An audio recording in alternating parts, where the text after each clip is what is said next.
Bonjour, on se retrouve donc comme prévu cet après-midi. Cet après-midi sera consacré plutôt pour le conseil de ceux qui veulent investir dans l'existant, dans l'immobilier existant, afin de le faire évidemment dans les meilleures conditions. Et pour cela, je reçois déjà Didier Bertrand. Bonjour. Vous êtes le président de l'AFNAIM et nous allons avec vous dans un premier temps répondre aux questions les plus classiques qui reviennent le plus souvent lorsque justement on se pose cette question, et avec vous on va tenter d'y répondre. La première chose que j'ai envie de vous demander, même si c'est vrai, tout le monde se demande quand on veut acheter un bien, est-ce que c'est le bon moment? C'est une question difficile d'y répondre comme ça précisément. En tout cas, on peut peut-être essayer de savoir si aujourd'hui, à l'heure actuelle, en octobre 2017, c'est le bon moment pour investir dans l'existant. Alors, la réponse est oui, oui, oui, oui, oui. Elle n'a jamais été aussi positive et aussi ferme. On va y revenir, on va essayer de décortiquer pourquoi ce oui, oui, oui. Donc tous les indicateurs seraient ouverts. Ça serait, on n'a jamais, en tout cas, on n'a jamais, depuis longtemps, on n'avait pas connu une période comme celle-ci. Exactement. Voilà. Tous les indicateurs sont ouverts. Par contre, il ne faut pas s'enflammer, il n'y a pas d'euphorie, il faut bien décortiquer, il faut être extrêmement raisonnable. Bon, sachant raison garder. Alors, comment se comporte le marché si on regarde depuis les janvier 2017, donc cette année qui est presque terminée? Alors, pour répondre à cette question, en macroéconomie, on a deux critères. L'évolution en fait, des volumes et l'évolution des prix. Si on prend l'évolution des volumes, on est sur un an à peu près à plus 10% d'augmentation des volumes. C'est important. Je parle là du territoire d'Aix-Marseille-Provence. Bien évidemment. On est exactement pareil, 9,9 sur l'ensemble de la France. D'accord. Bien entendu, tout ça est à modérer selon le type de bien, selon le type de quartier, selon le type de ville. Alors on pourrait se dire c'est plus 10%, c'est extraordinaire, ah oui. Ça va très vite. Et on se le dit. Et on se le dit, sauf que je vais calmer tout le monde parce que quand on prend ces 10% et qu'on les rapporte à la rotation, en fait, au taux de déménagement des Français et à l'augmentation naturelle du nombre de logements, on s'aperçoit en fait que ce taux devrait être beaucoup plus important. Donc en fait c'est bien, mais ce n'est pas une enflamme. On s'enflamme pas. Ce n'est pas encore, c'est un début, c'est une dynamique qui se remet en route, mais ce n'est pas encore vraiment une vitesse de croisière. Exactement.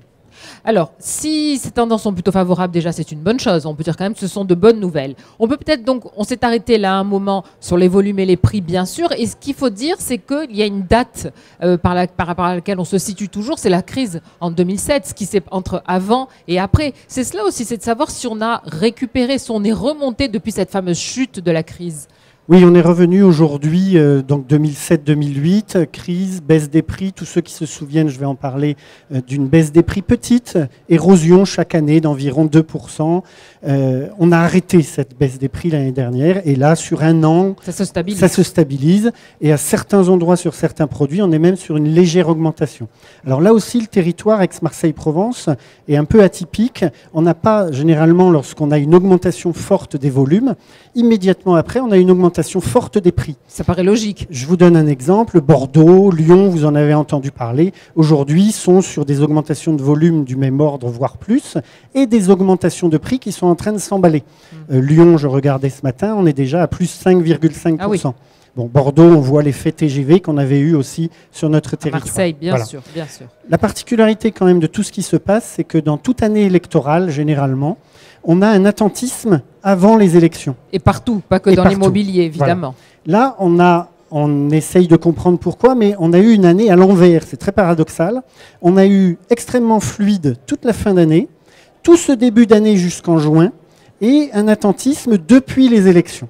On est peut-être en attente de ce que vont faire les nouveaux gouvernements. Alors, on est en attente, on commence à y voir un petit peu plus clair. La problématique, c'est qu'on y voit à la fois plus clair et à la fois moins clair, parce que dans la même phrase, on a blanc et noir. Et surtout, on a un gouvernement qui est en train de taper sur l'image de l'immobilier. Les Français ont repris confiance en l'immobilier, en la valeur refuge d'immobilier. Oui. Sauf qu'on leur dit que tous les Français, vous êtes tous des rentiers, nous sommes tous des rentiers. Sauf que ça touche 1%, 2% de la population. Bien sûr. Et là, ça pose problème puisque tout le monde a bien compris, et on l'a vu à notre porte. Avant, on pensait que c'était pas du tout, c'était dans un film. Sauf qu'on a tous vu la Grèce, on a tous vu le Portugal. Évidemment. Une ligne, mais les banquiers vont pas être très contents de ce que je veux dire, mais c'est une réalité. Une ligne sur un relevé peut du jour au lendemain être bloquée ou valoir zéro.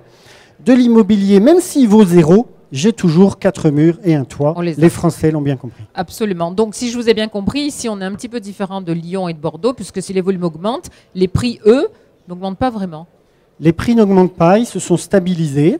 Ils commencent un tout petit peu à certains endroits et sur certains produits à se tendre. Pourquoi? Parce qu'on a toujours, contrairement à ce qu'on avait dit il y a quelques mois, des taux d'intérêt historiquement bas. Et oui. Pour vous donner un exemple, dans mon agence cette semaine, sur 20 ans, j'ai vu quelqu'un emprunter 400 000 euros à 0,89%, assurance comprise. Oui. Autrement dit, l'argent, entre guillemets, est gratuit sur 20 ans. C'est ce qui permet aussi de faire plus de volume. Absolument. Ça, c'est une évidence. Alors, on va maintenant se concentrer un petit peu sur les produits. Alors, quels sont les produits? Est-ce qu'on peut dire qu'il y a des produits qui sont beaucoup plus demandés que d'autres? Est-ce qu'on peut faire une cartographie selon les quartiers, par exemple, si on se pose sur Marseille? Alors, les quartiers à valeur sûre, on va dire, ou à valeur garantie sont toujours les mêmes. La seule différence, c'est que la ville, vous le savez tous, est en train de muter de façon extrêmement forte, y compris sur tout ce qui est transport, puisque pendant des années, on a dit que ça ne bougeait pas. C'est toujours pas satisfaisant, sauf qu'il y a un certain nombre de choses qui bougent quand même. De requalification, de L2 en partie qui commence à s'ouvrir, du TGV qui va à plein. Le critère de la mobilité, aujourd'hui, on sait, est très important, et ça bouge aussi à Marseille. Voilà. Et la conséquence immédiatement au niveau de l'immobilier, c'est qu'avant, on avait des quartiers qui étaient extrêmement homogènes dans leurs demandes. Oui. Aujourd'hui, ils sont en train d'être saucissonnés par les acquéreurs en disant, dans ce quartier, alors je dis n'importe quoi, le 8e arrondissement, il y a des parties qui m'intéressent et d'autres parties qui m'intéressent moins. Parce que j'ai accès à l'autoroute pour aller travailler, parce que j'ai une bouche de métro, parce que je vais avoir très bientôt un tramway ou un BHNS. Absolument. Et donc, du coup, je vais comparer des arrondissements qui ne sont pas forcément comparables au début.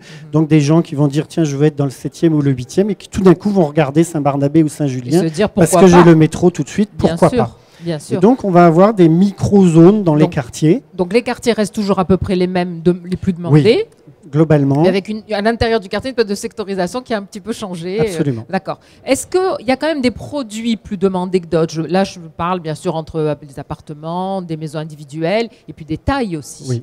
Alors, tous les produits avec extérieur, bien entendu, sont les plus demandés. Bon, on est dans le sud. On est dans le sud, soleil oblige. Et ensuite, on est le cœur de la demande est sur les T2, T3, grosso modo. Oui. C'est-à-dire les grandes surfaces sont beaucoup moins demandées. Grandes surfaces beaucoup moins demandées, ce qu'on appelle les appartements familiaux beaucoup moins demandés. Oui. Commence à être saucissonné, on voit du cohabitation arriver. Pas forcément que des étudiants, on voit des intergénérations.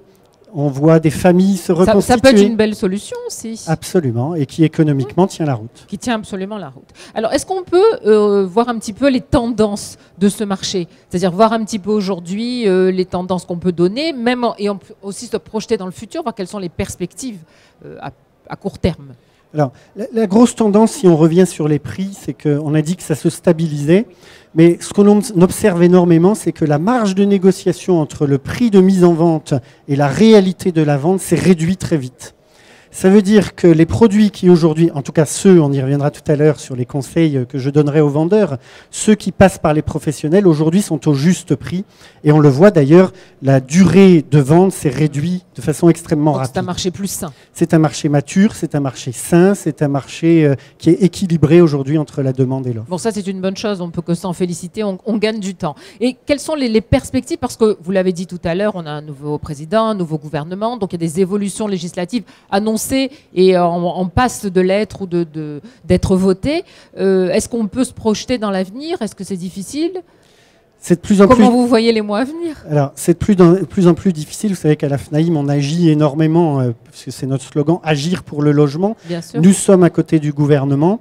La problématique que nous avons aujourd'hui, c'est que nous sortons d'une réunion en ayant travaillé sur un sujet, et quelques minutes après, on annonce l'inverse de ce qu'on a décidé. Donc c'est extrêmement compliqué à travailler. Néanmoins, on a demandé une stabilisation, puisque ces dernières années, on avait été extrêmement gâtés, une stabilisation réglementaire, une stabilisation fiscale, une stabilisation juridique, que l'on puisse, sur les 5 prochaines années, tous savoir comment on peut travailler, quel est le cadre. Bien sûr, se projeter, ne pas travailler que sur un an. Absolument. Donc, si on se projette un tout petit peu, on se rend compte de quoi? On regarde les taux d'intérêt de la Banque centrale. Il y a a priori, les banquiers ne vont pas me contredire, pas de raison que ça bouge grosso modo. Non, de ce côté-là, donc, l'argent est toujours accessible facilement. Donc, premier conseil, endettez-vous aujourd'hui, c'est le moment. vous ne retrouverez jamais ces De conditions. conditions pareilles, Jamais. évidemment, évidemment. Les prix se sont stabilisés, vous êtes face à des produits qui sont au juste prix, donc vous allez pouvoir acheter avec de l'argent normalement un prix normal, dans un délai normal, en sachant qu'aujourd'hui l'acquéreur n'a jamais été aussi bien informé, que ce soit juridiquement, que ce Bien soit sûr. avec les diagnostics. Bien sûr. Il n'a jamais été. Donc il sait exactement ce qu'il achète. Il n'y a pas trop de surprises, même Bien si sûr. on dit toujours j'achète en l'état. Donc ça veut dire que la période qu'on a aujourd'hui, sans lire dans la boule de cristal ni dans le marc de café, a priori dans les mois qui continuent là maintenant, on est plutôt dans une tendance qui est favorable. C'est le Favorable moment et de stable. vendre et d'acheter. Absolument. C'est la question que j'allais vous poser. Si je veux vendre un bien, est-ce que c'est le bon moment? C'est le moment propice pour moi pour le vendre? Oui, C'est maintenant absolument. qu'il faut le faire. C'est absolument maintenant qu'il faut le faire. Ouais. Si on veut donner un conseil aujourd'hui aux vendeurs, la clé, c'est sur le juste prix. Alors là, je voudrais mettre en garde, parce que tous les jours, on a dans nos agences des clients qui rentrent dépités. Vous trouvez sur Internet un certain nombre de simulateurs de prix. Oui. D'accord. Et là, je voudrais m'arrêter 2 secondes sur ces Oui, parce que c'est simulateurs. important. C'est important de le rappeler à chacun. Et surtout de comprendre le système. On se dit, tiens, je vais rentrer 3 critères et je vais avoir un prix. Oui, c'est une indication. Sauf que cette indication, elle est à plus ou moins 10% juste. C'est-à-dire que vous avez un écart de 20%. Et ça change tout. Or, aujourd'hui, quand vous mettez un produit sur le marché et que vous avez un écart de plus 5, plus 7, vous ne le vendez pas. C'est-à-dire que vous allez mettre sur le marché un produit qui n'est pas à son juste prix, qui va rester sur le marché et où tout le monde va se dire il y a un loup. Exactement. Alors pourquoi? Parce que ces simulateurs aussi intelligents qu'ils sont et les progrès qu'ils font sont considérables, y compris vers l'intelligence artificielle. J'ai vu la semaine dernière des choses qui sont extraordinaires, mais ne remplaceront jamais Le facteur humain. le facteur humain. Et je vais Bien vous sûr. donner un exemple. Vous prenez, vous remplissez tous les critères qu'il faut.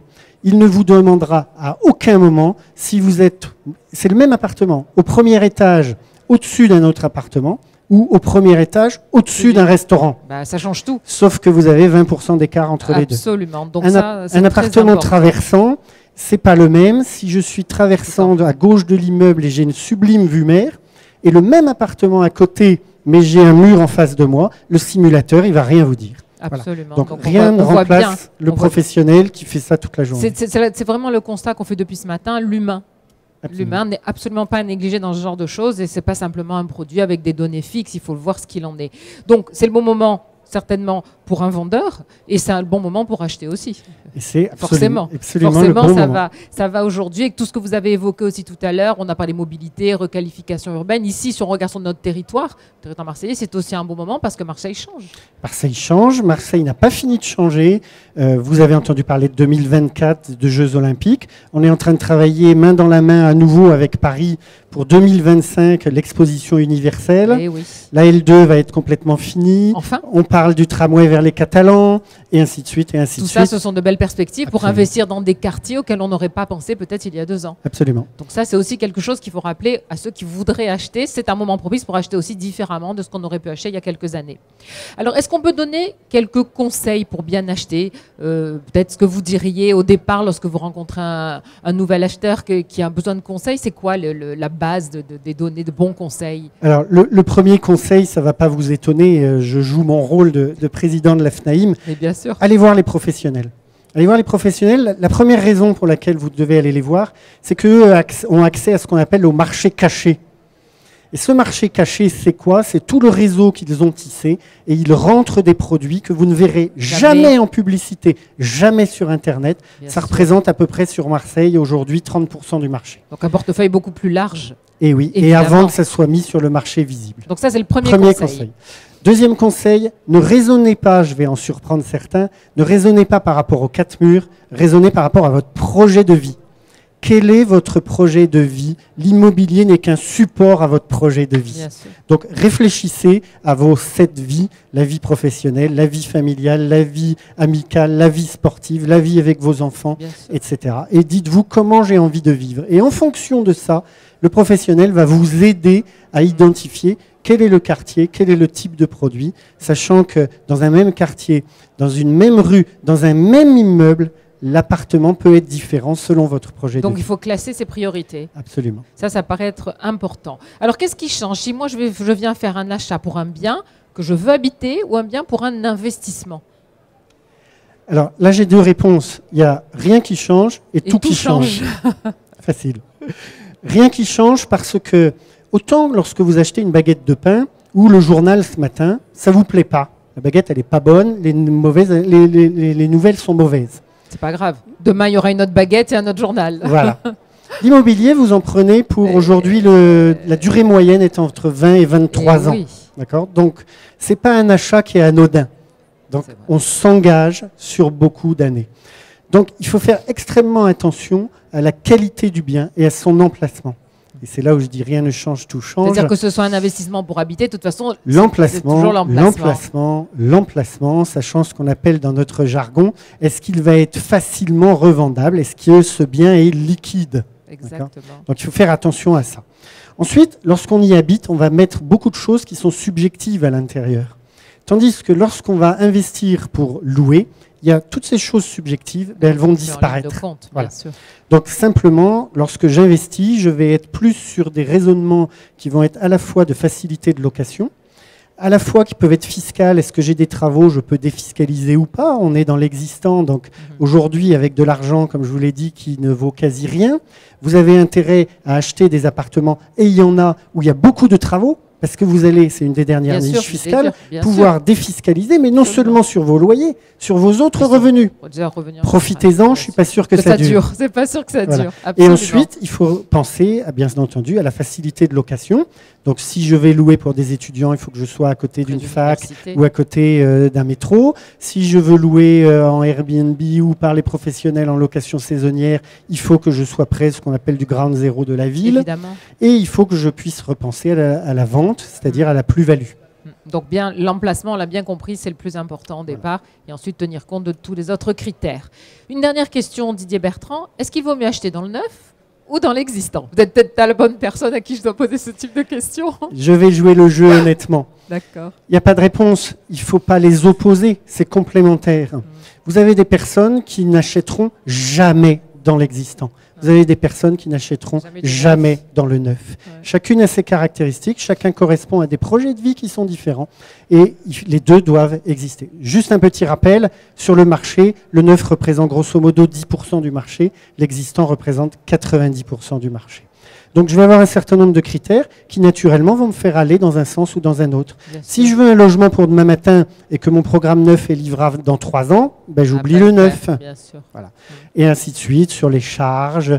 Si j'aime le charme et les hauts plafonds de 10 mètres, j'en trouve pas dans le neuf. Là aussi, ça dépend si c'est pour habiter, pour investir, parce qu'investir sur du neuf dans un nouveau quartier, comme on parlait de requalification urbaine, c'est possible, mais si je n'aime pas le neuf, pour habiter, ça ne sera pas possible. Absolument. Et un conseil par rapport au neuf, n'achetez jamais, n'oubliez jamais que vous achetez de l'immobilier, vous n'achetez pas de la défiscalisation. Bien sûr. Combien de gens aujourd'hui arrivent en pleurant en disant « j'ai acheté de la défiscalisation », ils ne peuvent pas revendre. Et non seulement ils ne peuvent pas revendre, mais comme ils n'arrivent pas à louer, ils n'arrivent pas à défiscaliser non plus. Ils ont tout perdu. Donc, de bons conseils au départ. Venez voir les professionnels. Ce sera peut-être notre conclusion et le mot de la fin. Merci Elsa. Merci beaucoup Didier Bertrand. Je rappelle que vous êtes président de l'AFNAIM. On va rester avec l'AFNAIM tout au long de cet après-midi. Prochain rendez-vous, 15h30. Merci.